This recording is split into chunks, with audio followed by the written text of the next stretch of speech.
अस्सलामुअलैकुम व्यूवर्स, उम्मीद है आप सब लोग खैरियत से होंगे। आज की इस वीडियो में हम लोगों ने देखना है कि जो SPSS की डाटा शीट होती है उसमें हम लोगों ने साइकोमेट्रिक प्रॉपर्टीज़ कैसे चेक करनी होती हैं, और जब हम लोग चेक कर लेते हैं तो जो हम लोग टेबल बनाते हैं उस टेबल में हम लोगों ने कौन कौन सी वैल्यूज़ आउटपुट से एक्सट्रैक्ट करनी होती हैं। ठीक है, तो हम लोग सबसे पहले SPSS की शीट ओपन कर लेते हैं। यहाँ पे हम लोगों ने साइकोमेट्रिक प्रॉपर्टीज़ चेक करने के लिए जो पहला काम करना है वो करना है एनालाइज़ के बाद जाना है डिस्क्रिप्टिव्स में, डिस्क्रिप्टिव्स के बाद दोबारा डिस्क्रिप्टिव्स में। यहाँ पे हमारे पास ये डायलॉग बॉक्स जो है वो ओपन हो जाएगा। यहाँ पे हम लोगों ने इसको स्क्रॉल डाउन करना है, जहाँ पे हमारे पास कंप्यूटेड वेरिएबल्स पड़े हैं उनको हम लोग डबल क्लिक करके इन वेरिएबल्स में लेके आएंगे। हमारे वेरिएबल्स हैं, ये हम लोगों ने एंटर कर लिए। एंटर करने के बाद इसको जस्ट ओके कर देना है। ओके करने के बाद आउटपुट में हमारे पास ये एक टेबल जो है वो शो होगा। इस टेबल में हम लोगों के पास जो है वो टोटल नंबर ऑफ़ n लिखा हुआ है, मिनिमम, मैक्सिमम, मीन और स्टैंडर्ड डेविएशन लिखा हुआ है। ठीक है, तो ये हमारे पास आ जाएगा। तो इसके बाद जो हम लोगों ने साइकोमेट्रिक प्रॉपर्टीज़ के टेबल में जो चीज़ लिखनी है वो है अल्फ़ा की वैल्यू, यानी कि हम लोगों ने रिलायबिलिटी चेक करनी है। ठीक है, तो इसको हम लोग मिनिमाइज़ कर देंगे। अब हम लोगों ने चेक करनी है रिलायबिलिटी। ठीक है, तो सिंपली रिलायबिलिटी क्या है? Reliability is the consistency of scores. ठीक है, तो हम लोग रिलायबिलिटी को कैसे चेक करते हैं? एनालाइज़ में जाएंगे, एनालाइज़ के बाद हम लोग स्केल पे क्लिक करेंगे और यहाँ पे हम लोगों ने जाना है रिलायबिलिटी एनालिसिस में, इसको क्लिक कर देना है। अब हम लोगों ने वो स्केल जिसकी हम लोगों ने रिलायबिलिटी चेक करनी है उसको जो है वो हम लोग यहाँ पे एंटर कर दें। उसके सारे आइटम्स को जो है वो हम लोगों ने इधर एंटर कर देना है। ठीक है, तो फॉर एग्ज़ाम्पल मैंने जो है वो स्लीप क्वालिटी की स्केल के जो है स्लीप क्वालिटी की जो है वो रिलायबिलिटी चेक करनी है। वैसे हम लोगों ने सबकी करनी है, तो मैं सिर्फ आपको एक की करके दिखाऊंगी। स्लीप क्वालिटी की जो है वो हम लोगों ने रिलायबिलिटी चेक करनी है, तो मैं इन सब को जो है वो सिलेक्ट कर लूँगी। इसकी 28 आइटम्स हैं, इसको मैंने सिलेक्ट कर लिया और इधर मैं इसको एंटर कर दूँगी। एंटर करने के बाद हम लोगों ने इसको लेबल कर देना है।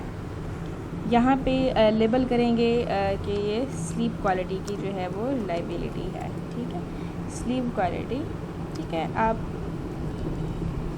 स्लीप क्वालिटी R लिख दिया मैंने। ठीक है, तो इसको हम लोग ओके कर देंगे। आउटपुट में हमारे पास जो है वो हम लोगों की रिलायबिलिटी जो है वो हम लोगों को बता देंगे। ठीक है, तो ये जो है ये रिलायबिलिटी स्टेटिस्टिक्स आ गई है हमारे पास। कॉन्वेक्स अल्फ़ा की वैल्यू है, टोटल नंबर ऑफ़ आइटम्स जो थे वो हमारे पास 28 थे। यहाँ से आपको पता चलता है कि आप लोगों ने क्या कोई आइटम सिलेक्ट करने को जो है वो मिस तो नहीं कर दिया। तो ये टोटल नंबर ऑफ़ आइटम्स जो हैं वो 28 हैं और हमारे पास जो अल्फ़ा की वैल्यू आई है वो है 0.794। तो ये हमारी यानी कि अच्छी रिलायबिलिटी है काफ़ी, क्योंकि 0.8 के जो है ये बहुत ज़्यादा नज़दीक है। ठीक है, तो ये हमारे पास बहुत अच्छी रिलायबिलिटी आ गई है। तो अब हम लोगों ने ये देखना है कि हम लोगों ने जो टेबल, इसी तरह आप लोगों ने करना क्या है कि जितने भी आप लोगों के वेरिएबल्स हैं उन सब वेरिएबल्स की जो स्केल्स हैं उनके आपने आइटम्स को एंटर कर देना है और एंटर करने के बाद आप लोगों ने उसको ओके कर देना है और ओके करने के बाद आपके पास रिलायबिलिटीज़ आ जाएंगी और इन सब की रिलायबिलिटीज़ को फिर आप लोगों ने जो है वो साइकोमेट्रिक प्रॉपर्टीज़ वाले टेबल में जो है वो लिख देना है। अब हम लोग ये देखेंगे कि हम लोगों ने वैल्यूज़ एक्सट्रैक्ट कौन सी करनी है। ठीक है, तो ये जो रिलायबिलिटी वाली वैल्यूज़ हैं इन सब में से तो हम लोगों को ये वैल्यूज़ चाहिए क्रॉनबेक अल्फ़ा की, यानी कि 0.794। ठीक है, ये वैल्यू जिसके ऊपर हम लोगों का कर्सर है। ठीक है, ये वैल्यू और डिस्क्रिप्टिव स्टैटिस्टिक्स जो हम लोगों ने चेक की हैं इसके ऊपर हम लोग इसमें से जो है वो हम लोगों को कौन सी वैल्यूज़ चाहिए एक्सट्रैक्ट करनी है, कौन सी वैल्यूज़ चाहिए होंगी, मिनिमम, मैक्सिमम, जिसको हम लोग एक कॉलम में लिखते हैं, रेंज लिखते हैं ऊपर, और नीचे जो है वो हम लोग अपना मिनिमम और मैक्सिमम वैल्यू जो है वो हम लोग लिख देते हैं।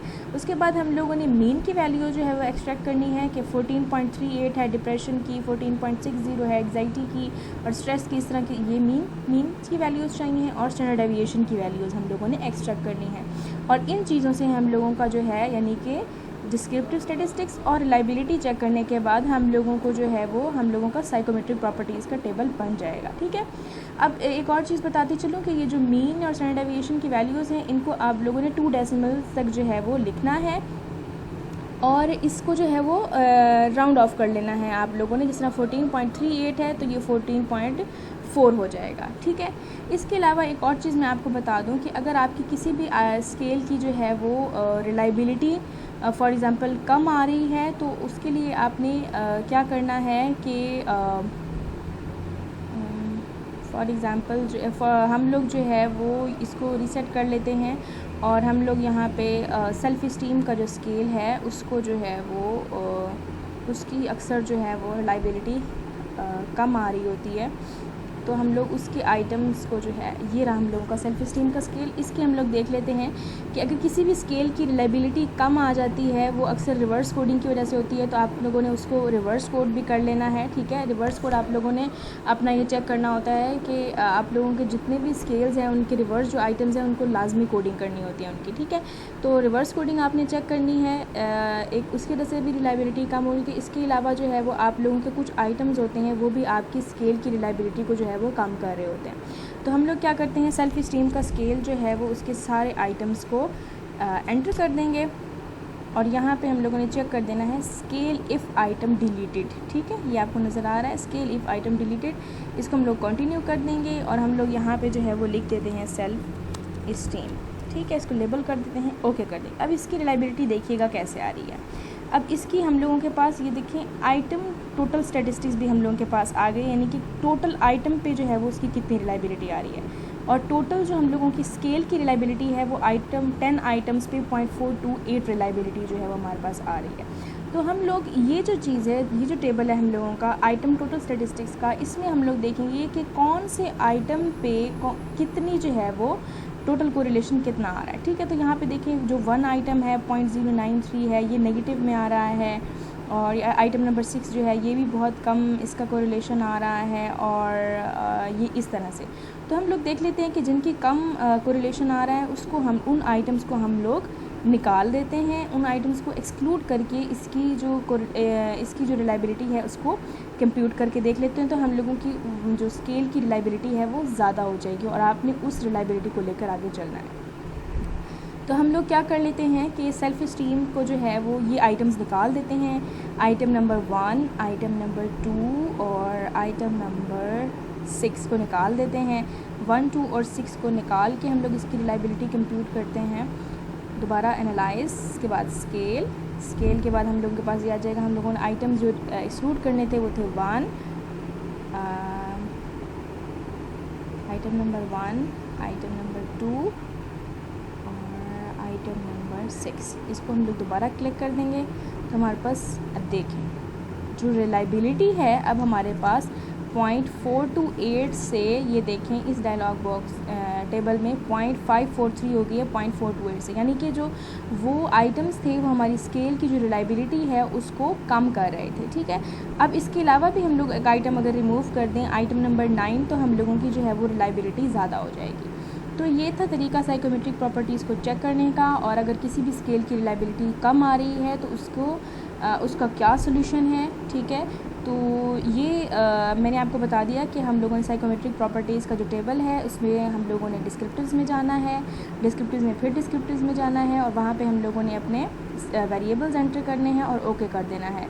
वहाँ पे हमारे पास minimum, maximum, mean, standard deviation की वैल्यूज़ आ जाएंगी जो हम लोगों ने एक्सट्रैक्ट करनी होती हैं साइकोमेट्रिक के टेबल में। उसके बाद हम लोगों को उसी टेबल में हम लोगों ने अल्फ़ा की वैल्यू लिखनी होती है, जो हम लोग रिलायबिलिटी सब की चेक करके, और हम लोग ये वाली वैल्यूज़ जो है जहाँ पे कर्सर है 0.794 ये क्रोनबैक्स अल्फ़ा वाली वैल्यूज़ ये हम लोगों ने लिखनी होती हैं। और मैंने ये भी बता दिया कि जब रिलायबिलिटी आप लोगों की बहुत कम आ रही होती है तो आपने उसका टोटल आइटम कोरिलेशन जो है वो देखना है, तो उसमें आपके पास जो है वो आइटम कोरिलेशन निकल आता है, तो आपको पता चल जाता है कि कौन कौन से आइटम जो हैं वो रिलायबिलिटी को इफ़ेक्ट कर रहे हैं, ठीक है।